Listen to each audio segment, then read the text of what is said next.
बच्चों, आज के इस वीडियो में आपका बहुत बहुत स्वागत है। मैंने आपको पीछे के पाठ 5 और 6 का प्रश्नोत्तर लिखा दिया है। आज मैं आपको 7 और 8 के प्रश्नोत्तर लिखवा के फिर मैं आपको आगे के एक पाठ को पढ़ाने, यदि समय बचा तो मैं उसे पढ़ाना भी शुरू कर दूंगी।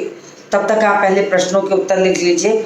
अध्याय 7 सोने का हिरण मैंने यहाँ लिख दिया है, तो मैं इसके प्रश्नोत्तरों को आपको लिखवाने चल रही हूँ। आप मेरे साथ साथ प्रारंभ करिए और मैं आपको प्रश्नों के उत्तर लिखवा रही हूँ, इसलिए आपको बिल्कुल मेरे साथ पेन पेंसिल लेकर तैयार हो जाना चाहिए ताकि साथ साथ ही प्रश्न के उत्तर शुरू हो जाएं।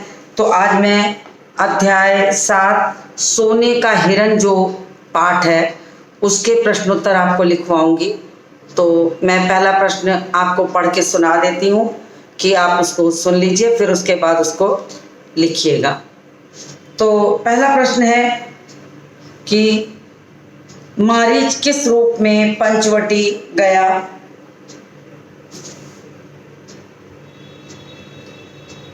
सोने का हिरण,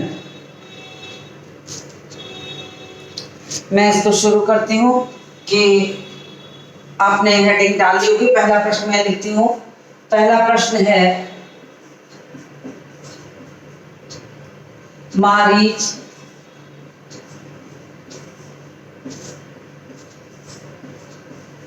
किस रूप में पंचवटी? प्रश्न भी आप उतारते चलिए ताकि आपको कोई परेशानी ना हो।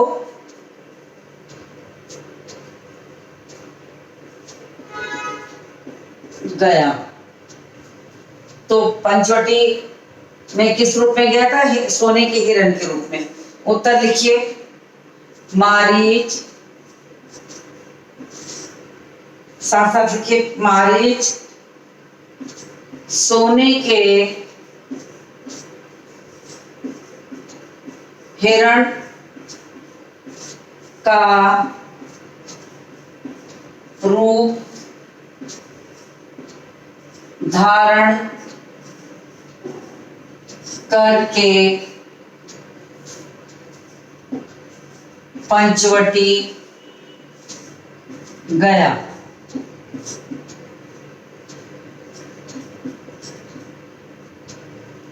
साथ साथ लिखते चलिए आप भी। इसका दूसरा प्रश्न है, बाण लगने पर मायावी हिरण ने क्या किया? दूसरा प्रश्न आप नोट कर लीजिए। बाण लगने पर मायावी हिरण ने क्या किया? बच्चों, पाठ में यहाँ प्रश्न नहीं दिए गए हैं, तो मैं पाठों पर आधारित ये प्रश्न लिखवा रही हूँ। तो ऐसा नहीं कि सिर्फ इतने ही प्रश्न आते हैं, इनके अलावा भी प्रश्न आपसे पूछे जा सकते हैं, लेकिन फिर भी मैं कुछ प्रश्नों को आपको लिखवा रही हूँ। दूसरा प्रश्न नोट करिए अब आप। दूसरा प्रश्न है, बाण लगने पर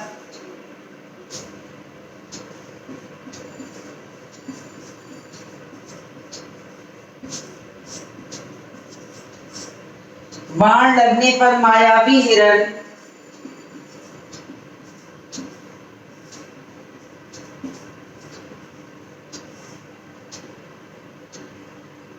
ने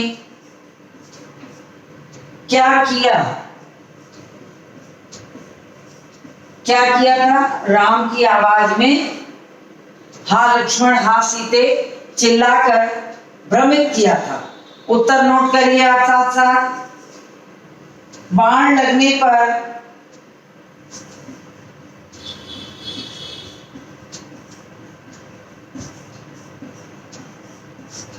मायावी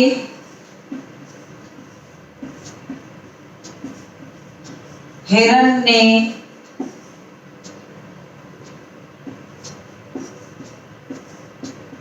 राम की आवाज में ही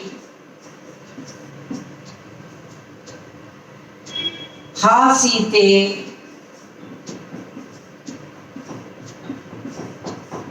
हाँ लक्ष्मण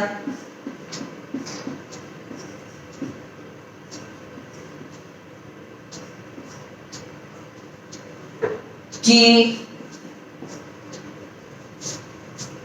पुकार की।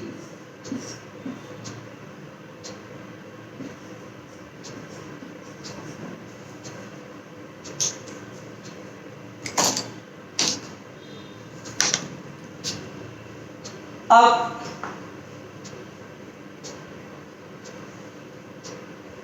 दूसरा प्रश्न है, बाण लगने पर मायावी हिरण ने क्या किया?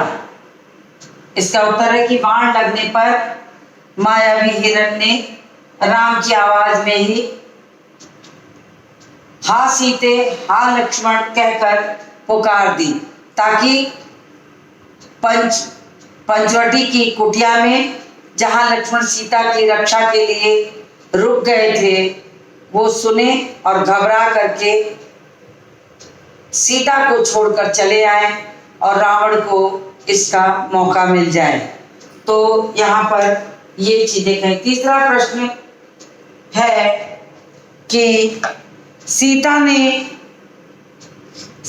के आभूषण किसने उठाए? तो बानरों ने उठाया था। तो लिखिए आप अपने से तब तक, सीता के आभूषण किसने उठाए? सीता के आभूषण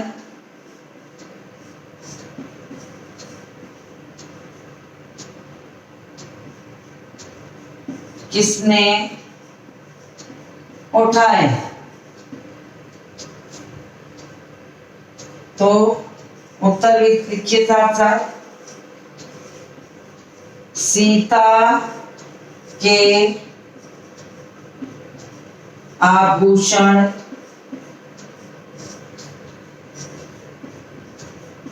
वानरों ने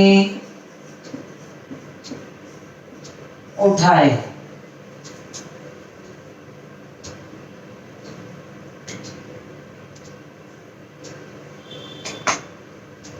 अब मैं तीसरा प्रश्न अगर यहां लिखूं तो आपको प्रश्न यहां लिख देती हूँ, इसका उत्तर मैं ऊपर कर दूंगी ताकि आपको दिखाई दे। मैं प्रश्न तब तक लिख देती हूँ, प्रश्न उम्मीद है कि आपको दिखाई दे जाएगा और साथ साथ मैं बोल भी रही हूँ। अगर किसी को कोई दिक्कत हो तो लिख सकता है सुन के भी। रावण चिंतित क्यों हो गया?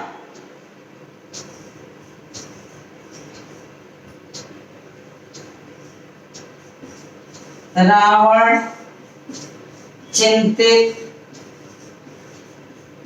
क्यों हो गया?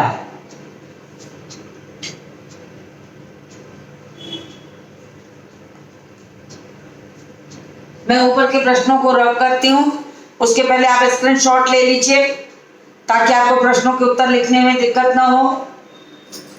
तो उम्मीद है आपने ले ली होगी स्क्रीनशॉट इसका। मैं आगे बढ़ती हूँ, पहले प्रश्न को रब कर देती हूँ ताकि मुझे लिखने की जगह मिल जाए। तो मैंने पहले प्रश्न को रब कर दिया और प्रश्न मैंने यहाँ लिखा है और उत्तर मैं इसका ऊपर लिख रही हूँ। यहाँ डाल देती हूँ उत्तर 4 और आप लिखिए, राम ने सीता के, रावण चिंतित क्यों हो गया? राम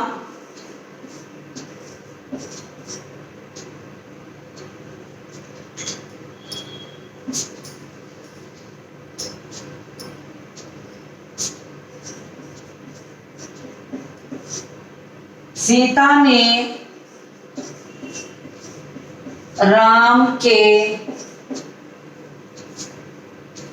बल पौरुष की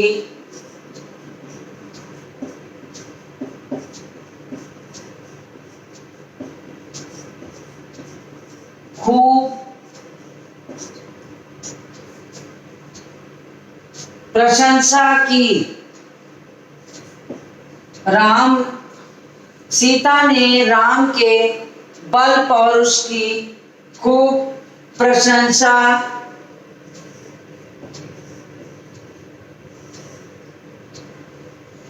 की।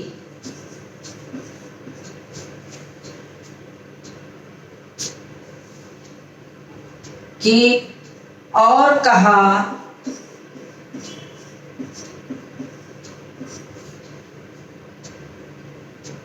राम तुम्हारा संहार, और कहा राम तुम्हारा संहार कर देंगे।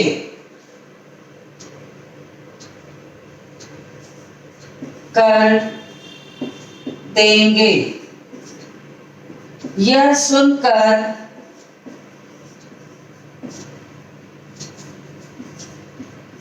रावण चिंतित हो गया।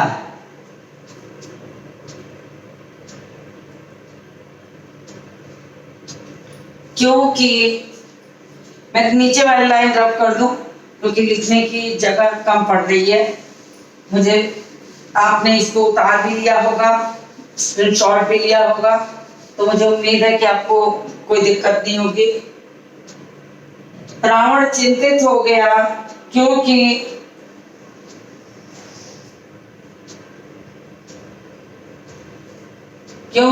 उसने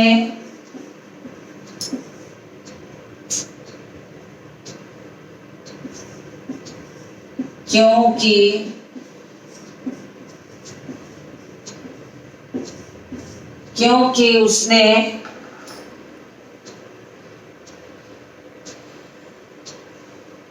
8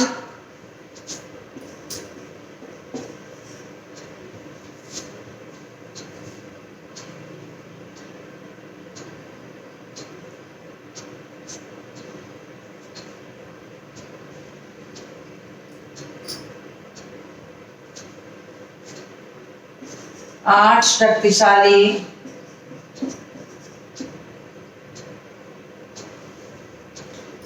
रुक जाइए।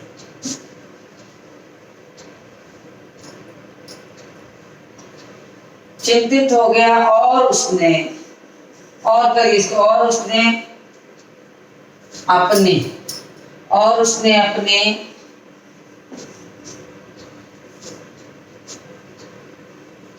8 शक्तिशाली राक्षसों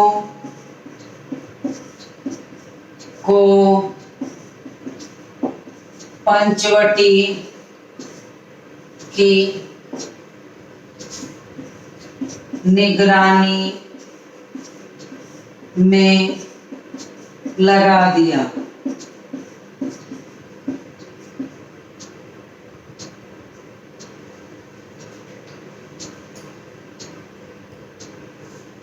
नीचे का मैं इसको रब करती हूं।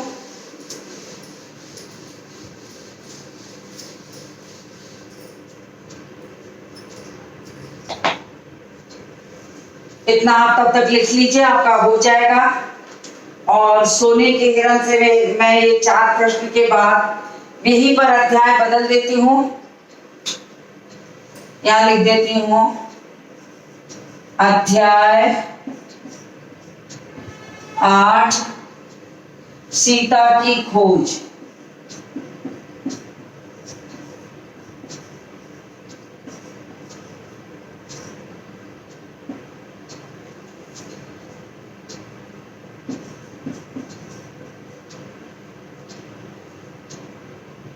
इसमें आप लिखिए प्रश्न, कबंध कौन था?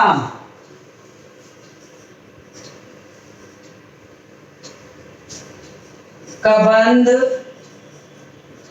एक विशालकाय डरावना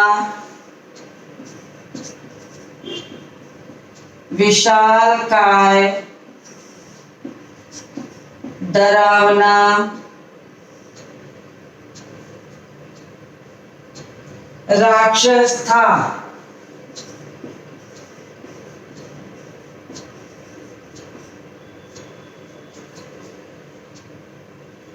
उसके एक आंख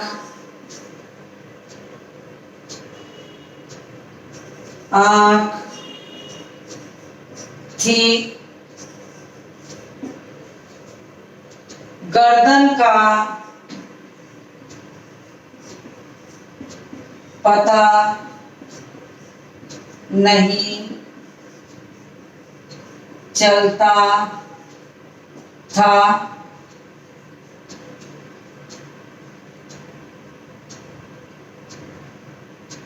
उसका शरीर मोटे मांस पिंड की तरह था।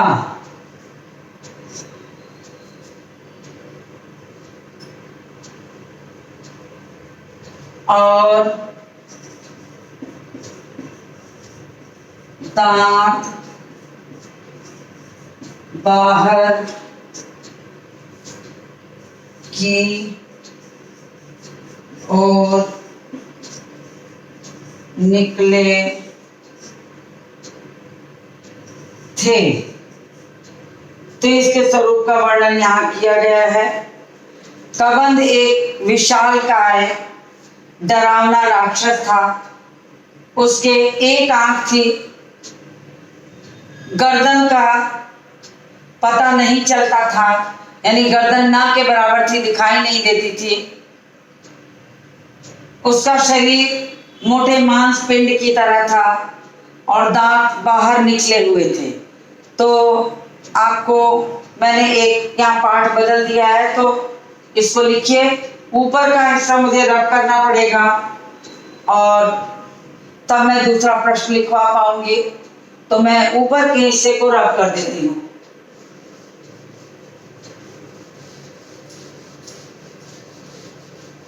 मैंने इसे मिटा दिया। आपने स्क्रीनशॉट भी लिया होगा या लिख भी चुके होंगे इतनी देर में। तो आप साथ साथ लिखा करिए ताकि आपका काम पूरा होता चले।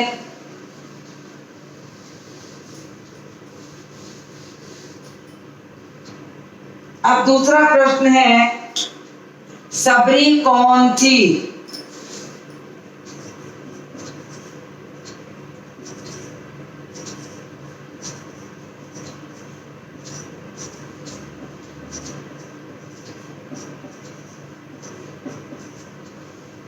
तो उत्तर लिखिए इसका।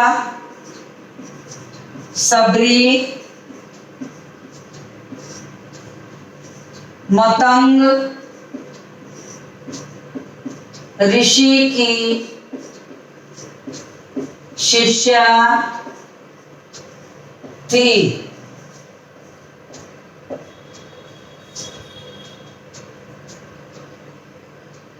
अब मैं तीसरे प्रश्न पर आ जाती हूँ। तीसरा प्रश्न लिखिए। तीसरा प्रश्न है इसका, आप लिखिए। सबरी ने राम को किसके पास जाने की सलाह दी? सबरी ने राम को किसके पास जाने की सलाह दी?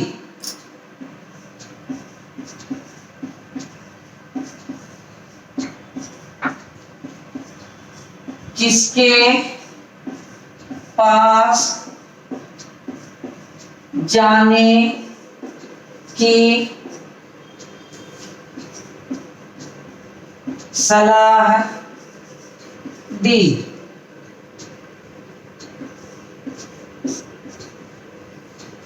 मुझे आगे के हिस्से को थोड़ा मिटाना पड़ेगा, तो मैं यहाँ थोड़ा रफ करती चल रही हूँ साथ साथ, नहीं तो लिखना संभव नहीं हो पाएगा। प्रश्न संख्या 3 लिखिए। सबरी ने राम को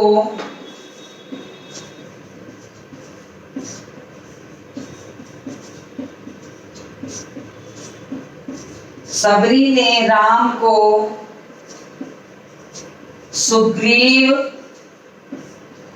के पास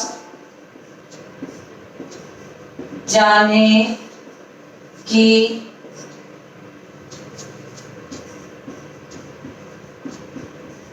सलाह दी।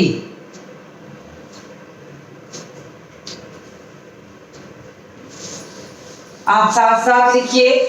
मैं इसीलिए प्रश्नों के उत्तर को दोबारा पढ़ देती हूँ कि आपको कोई शब्द समझ में ना आए तो वो आसानी से समझ में आ जाएगा। ये तीसरे का उत्तर है। सबरी ने राम को किसके पास जाने की सलाह दी? तो सबरी ने राम को सुग्रीव के पास जाने की सलाह दी।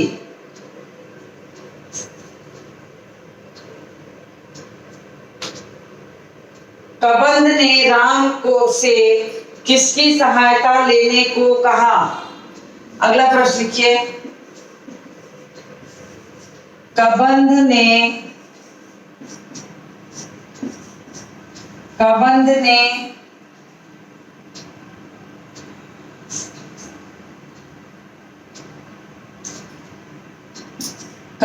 ने राम को किसकी सहायता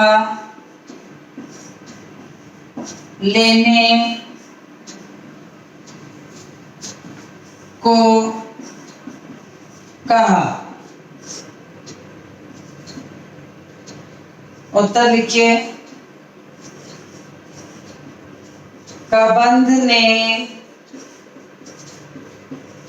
राम को सुग्रीव की सहायता लेने को कहा।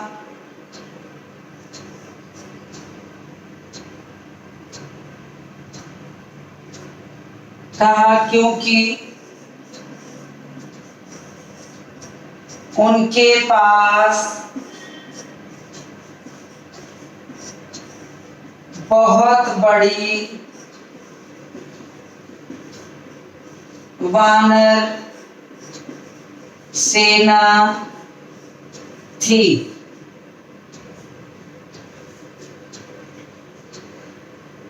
तो मैंने 2 पाठों के प्रश्न उत्तर आपको लिखवा दिए हैं। फिर मैं कल आपको 2 पाठों के और लिखवा दूंगी। तो इतना आप प्रश्नोत्तर तब तक करिए और मैं आपको साथ ही साथ अगला अध्याय पाठ 9 जो है उसकी कहानी समझा देती हूँ। तो पाठ 9 आपका है राम और सुग्रीव। बोर्ड पे लिखा हुआ है इसलिए मैं थोड़ा किनारे खड़ी हूँ कि आपको प्रश्नों के उत्तर लिखने को समय मिल जाए। तब तक मैं कहानी का सारांश आपको समझाऊंगी और आप उतनी देर में प्रश्नों के उत्तर उतार लेंगे या जो उसका स्क्रीनशॉट लेना चाहेंगे तो उसके लिए भी आपको जगह मिल जाएगी, अच्छे से समझ में आ जाएगा। तब तक मैं थोड़ी सी आपको कहानी समझा दूं। अब राम और लक्ष्मण का जो अगला पड़ाव था वो ऋषिमुख पर्वत था, क्योंकि सुग्रीव के पास जाने की सलाह सबरी ने भी दी थी और कबंध ने भी दी थी। सुग्रीव के पास बहुत बड़ी वानर सेना थी और वो वानर सेना मिलके ही सीता का पता लगा सकती थी। कबंध और सबरी की बात दोनों भाइयों को याद आने लगी कि हाँ, कबंध ने भी यही कहा था और सबरी ने भी यही कहा था। तो दोनों ने सुग्रीव से मिलने की सलाह मिल गई थी, तो मन में आया कि सुग्रीव से मिलना चाहिए।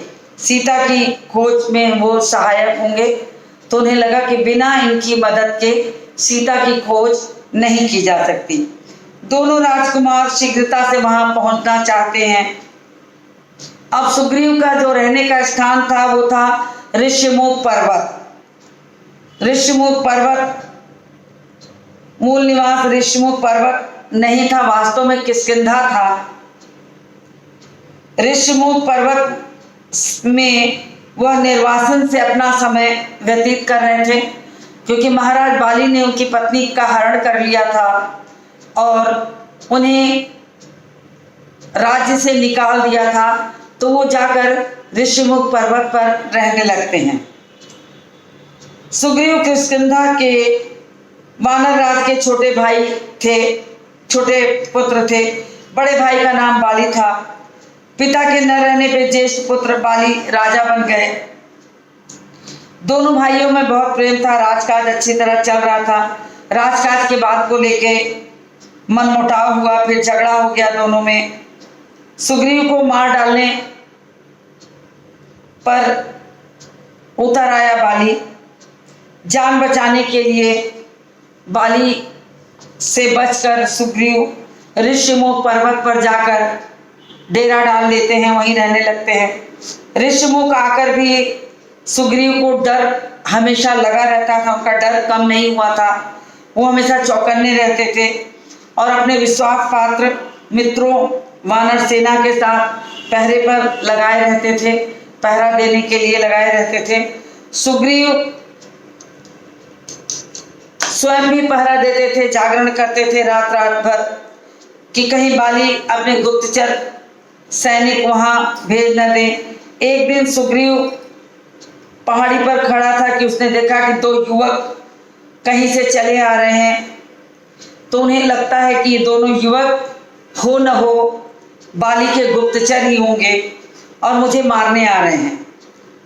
सुग्रीव ने तत्काल अपने साथियों को बुलाया पता लगाने के लिए कि जाओ पता लगाओ कि आखिर ये कौन है। अगर हमें ऋष्यमुख पर्वत छोड़कर कहीं जाना हो तो उसके लिए भी हमें समय मिल जाएगा। अब उन्हें ये लगा कि ऋष्यमुख पर्वत भी अब सुरक्षित नहीं है, कहीं और जाना चाहिए, तो नहीं तो बाली वहां भी आकर धमक जाएगा। सुग्रीव ने अपने साथियों से कहा कि मैंने अभी अभी यहाँ पर दो युवकों को देखा है, हाथ में उनके धनुष थी। सुग्रीव बहुत घबराए थे क्योंकि बाली का भय उनके मन से जा नहीं रहा था। पर उनके एक साथी हनुमान इससे सहमत नहीं हुए और उन्हें कहा कि मैं जाकर पता लगाता हूँ वे कौन है। बाली की सेना में ऐसे अनेक सैनिक, ऐसे इस प्रकार के कोई सैनिक है नहीं। हनुमान जी चल पड़ते हैं सुग्रीव को भरोसा दिलाकर।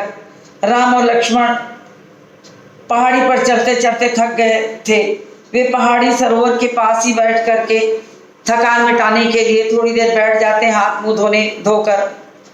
तभी वेश बदलकर हनुमान जी एक ब्राह्मण का वेश बनाकर बड़े शिष्टता के साथ आते हैं, प्रणाम करते हैं, पूछते हैं कि आप दोनों कौन हैं, वन में इस तरह से क्यों भटक रहे हैं। आपका वेश तो बिल्कुल मुनियों जैसा है, चेहरे एकदम राजकुमार जैसे लग रहे हैं, आप हैं कौन कि वनवास करने के लिए यहाँ जंगलों में इस तरह दर दर भटक रहे। तो उन्होंने, राम और लक्ष्मण ने उत्तर देकर उन्हें समझाया कि भाई हम लोग सुग्रीव से मिलने जा रहे हैं, हमें उनकी सहायता की आवश्यकता है, क्या आप उन्हें जानते हैं। ये प्रश्न उन्होंने किया कि क्या आप उन्हें जानते हैं। राम ने बड़ी विनम्रता से ये बात पूछी। फिर प्रारंभिक बातचीत हनुमान स्थिति भाप जाते हैं, वे अपने मूल रूप में आते हैं, प्रणाम करते हैं और अपना परिचय देते हैं कि भगवान मैं हनुमान हूँ, सुग्रीव का सेवक हूँ। उन्होंने आपका परिचय जानने के लिए मुझे यहाँ भेजा था और आपका परिचय जानने के बाद मैंने अपना स्वरूप आपको दिखा दिया है, मैं आपको प्रणाम करता हूँ। लक्ष्मण ने उन्हें अपना परिचय दिया, वन में आने का कारण भी बताया। सीता हरण ही उनके वन में आने का कारण था और यह भी बताया कि कबंध और सबरी ने सुग्रीव से ही मिलने की सलाह दी है, उनसे सहायता मांगने को कहा है। हनुमान के चेहरे पर हल्की सी मुस्कुराहट आ गई। कोई उससे सहायता मांगने आया है जिसे स्वयं सहायता चाहिए। अब हनुमान जी के मुस्कुराने की वजह थी कि सुग्रीव तो स्वयं बाली द्वारा निष्कासित करके किष्किंधा का राज त्याग करके ऋषिमुख पर्वत पर आ गया है और उनसे सहायता मांगने के लिए ये दो ऋषि मुनि, राजकुमार की तरह दिखने वाले ऋषि मुनि आ गए हैं। तो मन ही मन मुस्कुराते हैं कि सुग्रीव कैसे सहायता देंगे। फिर उन्हें लगा कि अब तो ये लग रहा है कि दोनों को एक दूसरे की सहायता की जरूरत है। दोनों की स्थिति भी बिल्कुल एक समान है। क्यों एक समान है?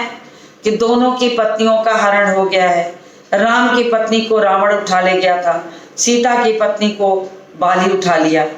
तो दोनों को स्त्री वियोग था, दोनों की स्थिति समान थी। राम वनवास कर रहे थे और सुग्रीव बाली द्वारा निष्कासित, किष्किंधा से निष्कासित होकर के ऋषिमुख पर्वत पर बैठे थे। तो दोनों एक दूसरे के मित्र हो सकते हैं। समान स्थितियों में मित्रता जो होती है वो बहुत घनिष्ठ हो जाती है। दोनों का दुख एक समान, दोनों के दर्द एक समान, तो दोनों मित्र बन सकते हैं। हनुमान को ये लगने लगा। एक अयोध्या से निर्वासित, दूसरा किष्किंधा से निर्वासित। एक की पत्नी को रावण हर ले गया तो दूसरी की पत्नी को भाई ने छीन लिया, तो दोनों के पिता नहीं हैं। तो ये स्थिति से परिचय उन्होंने कराया कि दोनों की स्थिति बिल्कुल समान है, अब मित्र बनने में कोई दिक्कत नहीं होगी। तो उन्होंने परिचय करा दिया और हनुमान ने राम और लक्ष्मण को कंधे पे बिठा लिया। हनुमान जी तो बलशाली थे ही। जब उन्हें समझ में आ गया कि ये दोनों ही समान स्थिति में हैं, दोनों की मित्रता हो सकती है, तो उन्होंने दोनों लोगों को उठाया, कंधे पे बिठा लिया और कुछ ही पल में वहां आ गए जहां सुग्रीव ऋषिमुख पर्वत पर थे। उसके शिखर पर लाके उतारा। हनुमान ने दोनों भाइयों को यानी राम और लक्ष्मण को सुग्रीव से मिलाया। हनुमान ने दोनों को जब सुग्रीव से मिलाया तो दोनों ने अग्नि को साक्षी मानकर मित्रता का वचन ले लिया। पुराने जमाने में मित्रता का वचन लिया जाता था। अग्नि को साक्षी मानकर मित्रता जोड़ी जाती थी कि हम दोनों एक दूसरे के दुख में हमेशा खड़े रहेंगे, साथी रहेंगे, साझा करेंगे, दुख सुख हमेशा साझा करेंगे एक समान। तो दोनों की स्थिति बिल्कुल जब समान हो गई तो राम ने सुग्रीव को सीता हरण के संबंध में सब कुछ बातें बता दी। सुग्रीव अचानक उठ खड़े हुए, उन्हें कुछ याद आया। बोले, वानरों ने मुझे एक स्त्री के हरण की बात बताई थी, वह निश्चित रूप से सीता ही रही होंगी। रावण का रथ इसी पर्वत की ओर ऊपर से गया था। तो यहाँ पर जैसे ही राम और लक्ष्मण ने सीता की चर्चा की, तुरंत उन्हें याद आता है कि अभी कुछ ही समय पहले वानरों ने आकर उनसे कहा था कि एक स्त्री को हरण किए कोई लिए जा रहा था। अब उन्हें लगने लगा कि हो न हो ये सीता ही होंगी। तो यहाँ तक कि राम और सुग्रीव पाठ जो आपका है, ये पाठ 9, इसकी थोड़ी सी कथा मैंने आज समझा दी है और आज मैं अपने इस वीडियो को यहीं समाप्त कर रही हूँ और इसकी आगे की कथा को लेकर मिलती हूँ आपसे अगले वीडियो में।